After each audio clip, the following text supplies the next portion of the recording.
Dr. Saab, you have mentioned a number of questions raised by our Christian brothers in their missionary work among Muslims. These can raise doubts in some Muslims' minds. You have not responded to these questions raised by the Christians. بھائی کا سوال ہے کہ میں نے میری تقریر میں چند سوالات کیے جو کرسچن مشنری مسلمانوں سے کرتے ہیں اور بہت سے مسلمان جاننا چاہتے اس کا جواب کیا ہے. ہمارے دماغ میں بھی شبہ پیدا ہو گئی ہے آپ نے جواب کیوں نہیں دیا. اور اکثر جب میں تقریر کرتا ہوں میں تقریر میں جواب نہیں دیتا ہوں کیونکہ میں جاننا چاہتا ہوں کہ اس علاقے کے مسلمانوں کو دعویٰ کرنے میں انٹرسٹ ہے کیا نہیں. بہت سے مسلمان ہاں اللہ اکبر کیا جواب ہے لیکن کون پوچھتا ہے نا جواب کیا ہے. یہاں لوگوں میں سے کتنے لوگ جواب جانتے؟ پانچوں جواب جانتے؟ ہاتھ اوپر کیجئے. کم از کم لاکھ لوگ ہیں اس سے زیادہ. کوئی بھی پانچوں جواب جانتا ہے؟ یہاں ایک دو ہاتھ دکھے مجھے. تین ہے. تین بھائی کہتے ہیں کہ جواب جانتے ہیں لاکھوں میں سے. پانچوں ہاں پانچوں جواب جاننا مطلب صحیح جواب امپورٹنٹ ہے. جواب دینے کے لیے بلاتے ڈانڈی گل. جب چھوٹی گیدرنگ ہوتی تھی میں پوچھتا تھا جواب کیا ہے. ابھی کافی بڑا مجمع ہے نہیں تو پوچھتا تھا جواب کیا ہے. جواب دینا الگ بات ہے, مطمئن جواب دینا دوسری بات ہے. جواب تو کوئی بھی دے سکتا ہے, جواب دینا آسان نہیں, مطمئن جواب دینا سب سے مزے کی بات ہے. اور یہ سب جواب قرآن مجید میں موجود ہے, میرے ویڈیو کیسٹ میں موجود ہے. میں مختصر سا جواب دوں گا. ان کا پہلا سوال تھا کہ قرآن مجید میں لکھا ہوا ہے کہ بائبل اللہ کا کلام ہے تو آپ بائبل کے اوپر عمل کیوں نہیں کرتے. یہ کہنا کہ قرآن مجید میں لکھا ہے کہ بائبل اللہ کا کلام ہے بالکل غلط ہے. کہیں بھی قرآن میں نہیں لکھا ہے کہ بائبل اللہ کا کلام ہے. قرآن میں یہ لکھا ہوا ہے کہ انجیل اللہ کا کلام ہے, بائبل نہیں. اور یہ پریزنٹ بائبل جو کرسچن لوگ کے پاس ہے وہ انجیل نہیں ہے. انجیل میں ہم مانتے ہیں وہ وحی تھی جو اللہ سبحانہ و تعالیٰ نے عیسیٰ علیہ السلام پہ نازل کی. ہم اس پہ ایمان لے کے آتے, مانتے کہ وہ اللہ کا کلام ہے. لیکن یہ بائبل جو ان کے پاس آج ہے وہ اللہ کا کلام نہیں, وہ مکسچر ہے, ملاوٹ ہے. کچھ الفاظ ہوئیں گے اللہ سبحانہ و تعالیٰ کے, کچھ الفاظ عیسیٰ علیہ السلام کے بھی ہوئیں گے, کچھ تاریخ کے الفاظ بھی ہوئیں گے. افسوس کی بات ہے کچھ گندے الفاظ بھی ہے. پورنوگرافی کہتے ہیں انگریزی میں, پورنوگرافی. اور کتنے غلطیاں ہیں, بے شمار سینکڑوں غلطیاں ہیں. تو یہ غلطیاں ہم نہیں کہہ سکتے کہ اللہ تعالیٰ کی کتاب میں ہو سکتی. اسی لیے یہ کہنا کہ بائبل اللہ کا کلام بالکل غلط ہے. ہم انجیل میں مانتے ہیں. آج ان کے بائبل میں ہے انجیل میتھیو, انجیل لوقا, انجیل یوحنا, انجیل مرکز. ہم مانتے ہیں انجیل عیسیٰ میں. انجیل عیسیٰ پیش کرو اور ہم دیکھیں گے وہ صحیح ہے کیا نہیں. انجیل عیسیٰ ان کے پاس نہیں ہے. Gospel according to Matthew, gospel according to Mark, gospel according to Luke, gospel according to John. What we want is gospel of Jesus, peace be upon him. دوسرا سوال, محمد صلی اللہ علیہ وسلم کا نام قرآن مجید میں 5 بار آتا ہے. عیسیٰ علیہ السلام کا ذکر نام سے 25 بار. تو کون بڑا؟ اس کا جواب یہ ہے کہ جب بھی کسی کے بارے میں گفتگو ہوتی ہے وہ شخص اگر موجود ہے تو مجھے اسے نام لینے کی ضرورت نہیں ہے. میں کہوں گا کہ بھائی صاحب نے سوال کیا ہے, نام لینے کی ضرورت نہیں. لیکن جو شخص موجود نہیں ہے اس کے بارے میں شروعات کرنے کے لیے پہلے نام لینا ضروری ہے. مثال کے طور پہ میں کہوں گا کہ میں شیخ دیداد سے متاثر ہوا تو شروع میں مجھے شیخ دیداد کا نام لینا ضروری ہے کہ شیخ دیداد یہاں موجود نہیں ہے. جو شخص یہاں موجود ہے میں کہہ سکتا ہوں کہ بھائی صاحب نے یہ سوال پوچھا, بھائی صاحب نے یہ کہا. جو شخص موجود ہے اس کے بارے میں ذکر کرنے کے لیے نام لینا ضروری نہیں ہے. جو شخص موجود نہیں ہے اس کے بارے میں ذکر کرنے کے لیے نام لینا فرض ہے. جب قرآن نازل ہو رہا تھا محمد صلی اللہ علیہ وسلم موجود تھے. ان کو سینکڑوں بار کہا گیا ہے یا نبی, یا رسول, دھی دھاؤ, سینکڑوں بار, کیونکہ وہ موجود تھے. ان کا نام لینا ضروری نہیں تھا. اور جب عیسیٰ علیہ السلام کا ذکر ہوتا تھا, عیسیٰ علیہ السلام موجود نہیں تھے تو ان کے بارے میں کہنے کے لیے کبھی بھی ان کا نام لینا ضروری پڑتا تھا. اسی لیے ان کا ذکر نام سے 25 بار زیادہ ہے, ورنہ محمد صلی اللہ علیہ وسلم کا ذکر تو سینکڑوں بار ہے.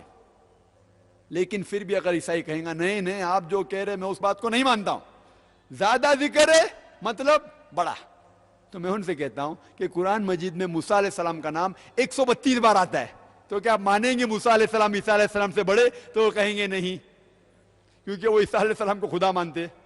سوال نمبر تیسرا, محمد صلی اللہ علیہ وسلم نے بہت سے معجزے کیے لیکن کبھی بھی مردے میں جان نہیں ڈالے. عیسیٰ علیہ السلام نے مردے میں جان ڈالی, تو کون بڑا؟ بائبل میں لکھا ہوا ہے گاسپل آف میتھیو میں chapter number 24 verse number 24, for there shall arise many false Christ and false prophets, and if it were possible they shall do wonders and miracles and will deceive the very elect. Bible میں لکھا ہے کہ کئی بہت سے سینکڑوں غلط فریبی عیسائی آئیں گے اور لوگوں کو دھوکہ دیں گے, بہت سے نشانیاں معجزہ کریں گے اور لوگوں کو بہکائیں گے. تو بائبل میں لکھا ہوا ہے کہ بہت سے لوگ معجزات کر کے لوگوں کو بہکائیں گے, مطلب معجزہ از ناٹ دا ٹیسٹ, معجزہ نشانی نہیں کہ کون بڑا کون نہیں بڑا. اور قرآن مجید میں بھی ذکر آتا ہے کہ جو بھی معجزہ کیے جتنے بھی پیغمبر نے وہ سب اللہ سبحانہ و تعالیٰ نے کیے, وہ پیغمبر نے خود نہیں کیے, ان نے اللہ کے ذریعے کیے. اسی لیے قرآن میں آتا ہے بِإِذْنِ اللہ, اللہ کے نام سے اٹھو. تو عیسیٰ علیہ السلام نے مردوں میں جان ڈالی, حقیقت اللہ نے ڈالی عیسیٰ علیہ السلام کے ذریعے. تو مین تعریف کے لائق ہے اللہ سبحانہ و تعالیٰ. تو جتنے پیغمبر جو بھی معجزات کیے وہ اللہ نے کیے ان کے ذریعے. لیکن یہ عیسائی کہیں گے نہیں نہیں ان نے مردے میں جان ڈالی تو بڑا. تو میں کہتا ہوں اگر آپ بائبل پڑھیں گے, بائبل میں لکھا ہے اور قرآن مجید میں بھی اس کا ذکر ہے کہ موسیٰ علیہ السلام جب فرعون بلاتا موسیٰ علیہ السلام کو اور بہت سے جادوگر لوگ آتے, وہ لکڑی پھینکتے سانپ بنتی, موسیٰ علیہ السلام اپنی لکڑی پھینکتے اور اصلی سانپ بن جاتا ہے. تو موسیٰ علیہ السلام نے صرف مردے میں جان نہیں ڈالی, ان نے ویجیٹیبل کنگڈم لکڑی کو جانور بھی بنایا. صرف جان نہیں ڈالی, He changed from a vegetable kingdom to animal kingdom. وہ زیادہ بڑا موجود ہے. صرف مردے میں جان نہیں ڈالی, مردے میں جان ڈالنے کے علاوہ لکڑی مطلب جھاڑ کو جانور بنایا, سانپ بنایا, وہ اور بڑا موجود ہے. تو کیا آپ مانیں گے موسیٰ علیہ السلام عیسیٰ علیہ السلام سے بڑے؟ تو وہ کہیں گے نہیں. اور یہ قرآن میں بھی اس کا ذکر ہے کہ موسیٰ علیہ السلام نے لاٹھی پھینکی اور وہ اژدھا بن گیا. چوتھا سوال, کیا عیسیٰ علیہ السلام زندہ ہے؟ محمد صلی اللہ علیہ وسلم مر گئے تو کون بڑا؟ قرآن میں ذکر ہے سورہ نساء سورہ نمبر 4 آیت نمبر 158 میں کہ اللہ سبحانہ و تعالیٰ نے عیسیٰ علیہ السلام کو زندہ اٹھایا.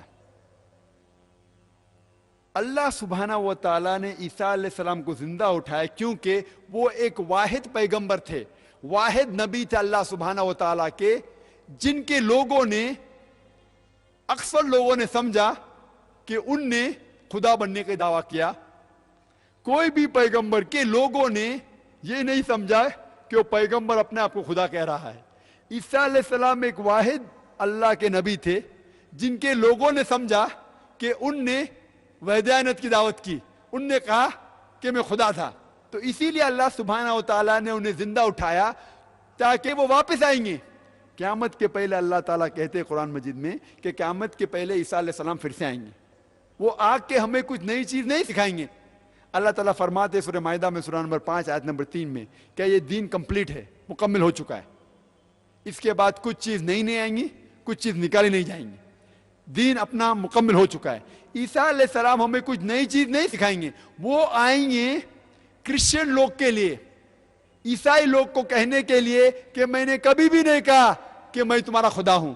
اور قرآن میں اس کا ذکر ہے سورہ مائدہ میں سورہ نمبر 5 آیت نمبر 116 میں عیسیٰ علیہ السلام کہیں گے کہ اللہ سبحانہ و تعالیٰ آپ میرے لیے شہادت دو کہ میں نے کبھی بھی نہیں ان سے کہا کہ میری عبادت کرو, میں نے کہا اعبدوا اللہ, اللہ کی عبادت کرو, ربی و ربکم, جو میرا رب ہے اور تمہارا رب ہے. تو عیسیٰ علیہ السلام کو اللہ تعالیٰ نے زندہ اٹھایا. تو کہ جب وہ واپس سے آئیں گے عیسائی لوگ کو کہیں گے کہ میں نے کبھی بھی نہیں خدا کہا. اور یہ ذکر صرف قرآن میں نہیں ہے, بائبل میں بھی ہے. اگر آپ پڑھیں گے گاسپل آف میتھیو میں, اس میں کہتے on that day On that day, when we will say, oh Lord, have we not done wonders and miracles in your name? Jesus Christ, peace be upon him, reply, ye men of iniquity, I don't even know you.